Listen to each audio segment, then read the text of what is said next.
Hi friends, ఇవాళ మనం ట్రిప్లో భాగంగా అయితే మైసూర్ ప్యాలెస్కి అయితే వచ్చాము. మధ్యాహ్నమే వచ్చాం కానీ ఈవినింగ్ వరకు వెయిట్ చేసాము, ఎందుకంటే లైటింగ్ షో చూడాలనేసి. సో చూసారా, మన డాగన్ లైట్లు వేశారు, ఎంత బాగుందో కదా. ఇది వచ్చి ఎంట్రన్స్ అనమాట. మెయిన్ ఎంట్రన్స్ వచ్చేసి అటుపక్క ఉంటుంది. సో ఇది మెయిన్ ఎంట్రన్స్. ఇక్కడ నుంచి అందరూ లోపలికి వెళ్తారు. సో లోపలికి ఎంట్రన్స్ అయితే ఎలా ఉంటుంది. ఇప్పుడు మనం లోపలికి వెళ్ళిపోతున్నాము. లోపలికి వెళ్ళగానే రైట్ సైడ్ అయితే గుడి వస్తుంది. గుడి చూసారా ఎంత అద్భుతంగా ఉందో. ఏమైనా పాత కట్టడాలు, ఎందుకంటే ఇప్పటికీ చెక్ చేయకుండా ఉన్నాయి కాబట్టి.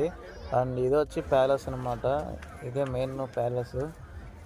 అద్భుతంగా ఉంది కదా, చాలా బాగుంది. ఇంకా దీని గురించి మాటలు లేవు, చూడడం అంతే. అండ్ ఇక్కడ వచ్చి డెకరేట్ చేశారన్నమాట పూలతో, మొత్తం పూలతో డెకరేట్ చేశారు. ఇది వచ్చి ప్యాలెస్.